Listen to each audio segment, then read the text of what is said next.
World class YouTube channel पर आप सभी का स्वागत है।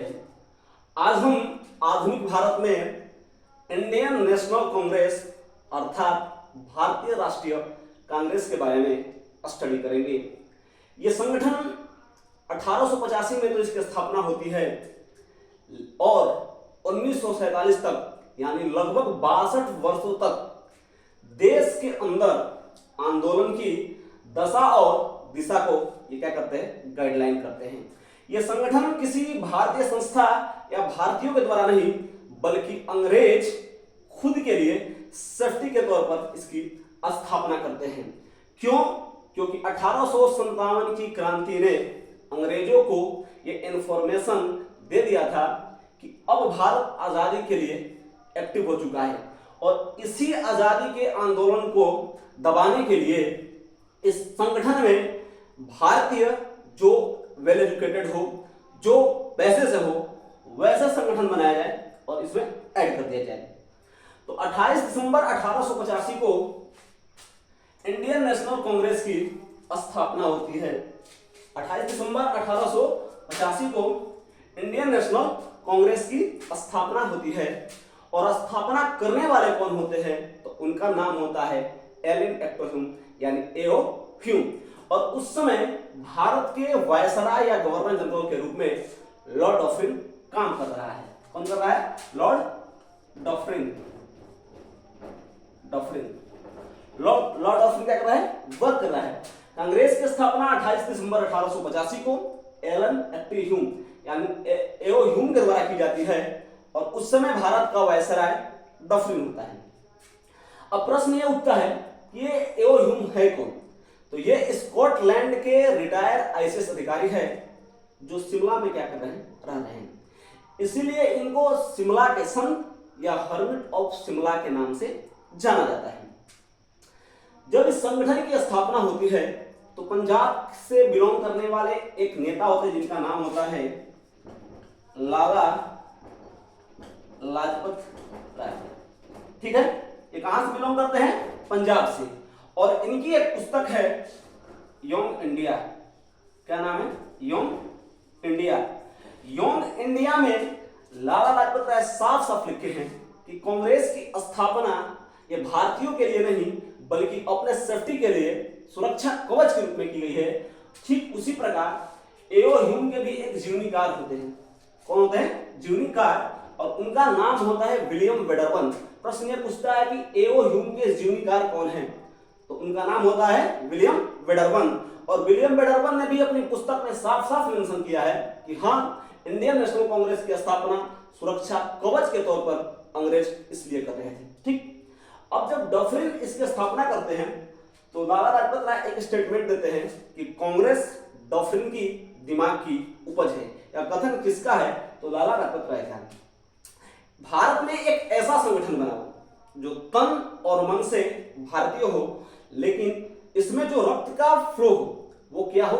अंग्रेजों का हो। इसका मतलब ये हो कि देखने में यह संगठन लगे कि भारतीय है, देखने में लगे कि संगठन क्या है? भारतीय हो, लेकिन बैक डोर से हम अपनी रणनीति के अनुसार भारत पर क्या करें? शासन करें। लेकिन ये इनकी सबसे क्या होती है? भूल होती है। जैसे जैसे समय बीतते जाता है यह संगठन इनके खिलाफ हो जाता है और यह संगठन भारत को आजाद कराने में अहम योगदान भी देता है।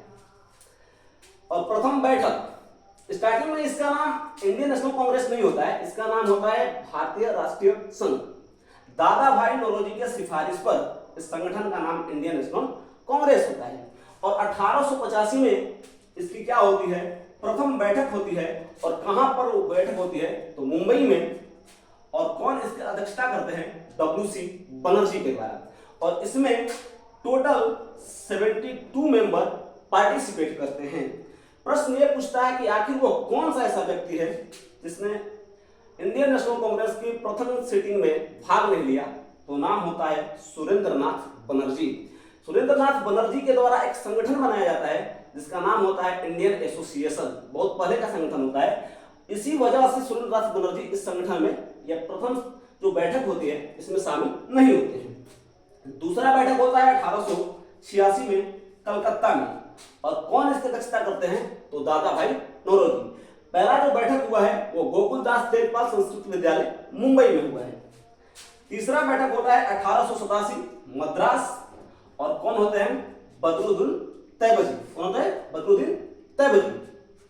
जब दादा भाई नौरोजी इसमें भाग लेते हैं और बैठक में, तो ये एक प्रकार से भारत के प्रथम अर्थशास्त्री के रूप में भी हम जान सकते हैं, क्योंकि इन्होंने ही भारत के आय जो था वो 20 रुपया गणना की थी। ठीक है, अब क्या होता है कि 1886 में इंडियन एसोसिएशन, जो सुरेंद्रनाथ बनर्जी का संगठन होता है, वो इंडियन नेशनल कांग्रेस के साथ क्या कर देता है? मर्ज कर देता है।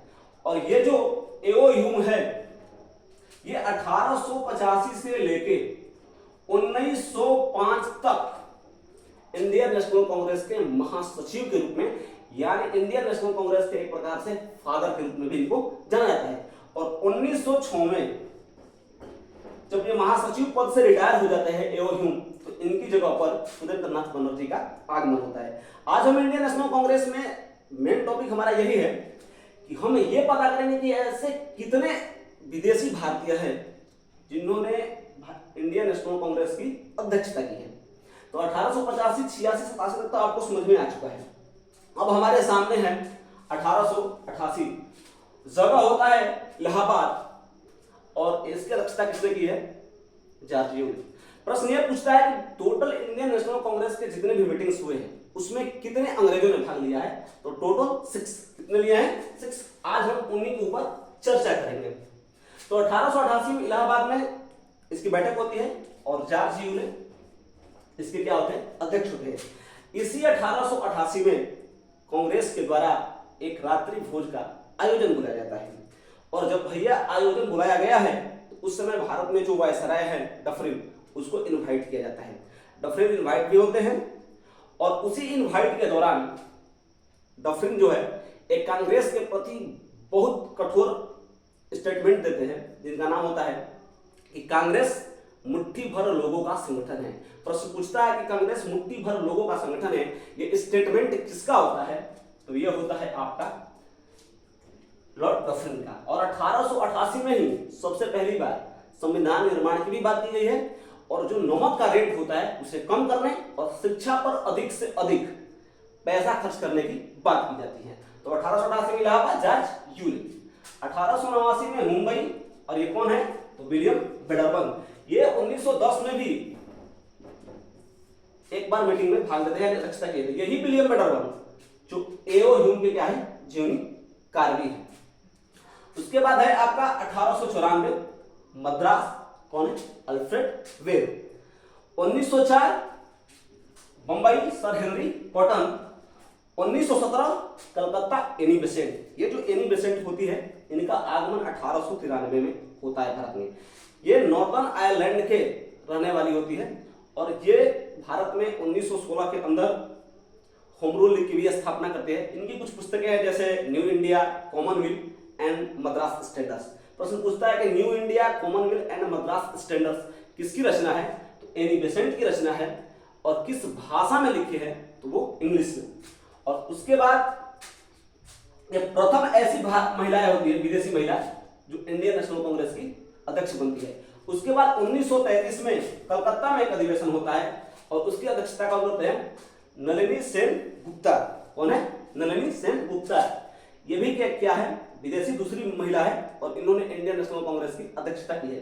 जबकि अगर प्रथम भारतीय की बात की जाएगी तो वो है हमारे सरोजिनी नायडू।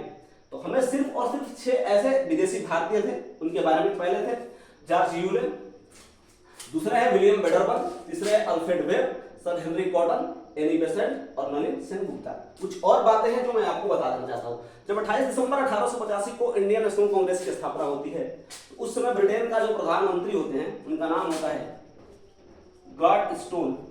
कौन होता है? ग्लैडस्टोन। जबकि भारत के राज्य सचिव लॉर्ड क्रॉस होते हैं। तो अभी तक के लिए बस इतना ही। आगे की जो सेटिंग्स है हम उनके बारे में बाद में बारी बारी से स्टडी करेंगे। तब तक के लिए जय हिंद, जय भारत।